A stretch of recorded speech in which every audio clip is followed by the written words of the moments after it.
ચાલો આજે ભારતની એક સૌથી અનોખી આધ્યાત્મિક યાત્રા અને તેના મૂળમાં રહેલી પવિત્ર નદીને સમજીએ.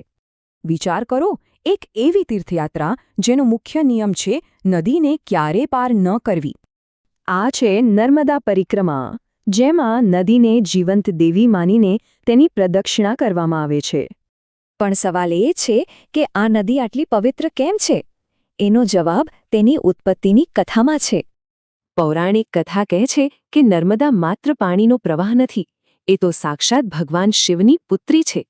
કહેવાય છે કે શિવના પરસેવામાંથી તેમનો જન્મ થયો. તેમની કોમળતાને કારણે જ નામ પડ્યું નર્મદા. નર્મદા એટલી પવિત્ર છે કે ખુદ ગંગા નદી પણ વર્ષમાં એકવાર અહીં શુદ્ધ થવા આવે છે, એવી માન્યતા છે. આ મહાન યાત્રા શરૂ થાય છે અમરકંટકથી. તીર્થરાજ કહેવાતા આ સ્થળે જ નદીનો જન્મ થાય છે. આ એક અનોખું સંગમ સ્થાન છે. 3 પર્વતમાળાઓ અને 2 મોટી નદીઓ અહીં ભેગી થાય છે. અહીં નદી જાણે પોતાની શક્તિ બતાવે છે. ખડકો પરથી નીચે પડીને એક વિશાળ સ્વરૂપ ધારણ કરે છે.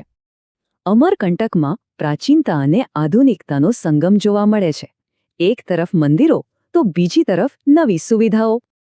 આ પરિક્રમા કોઈ નાની સૂની વાત નથી. લગભગ 3000 કિલોમીટર પગપાળા ચાલવાનું હોય છે. અને સમય? દિવસો કે મહિનાઓ નહીં, આ યાત્રા પૂરી કરતા 3 વર્ષ પણ લાગી શકે છે.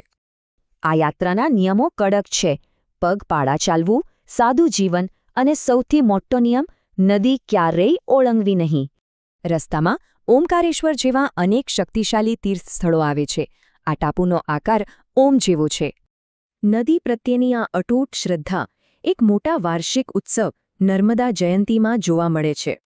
આ દિવસે નદીના પૃથ્વી પરના અવતરણની ઉજવણી કરવામાં આવે છે, એટલે કે એમનો જન્મદિવસ મનાવાય છે.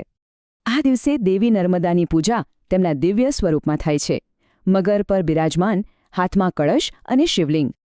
તો શું નદી ફક્ત પાણીનો પ્રવાહ છે કે પછી એક જીવંત દૈવી શક્તિ? નર્મદા યાત્રા આ જ સવાલ ઊભો કરે છે.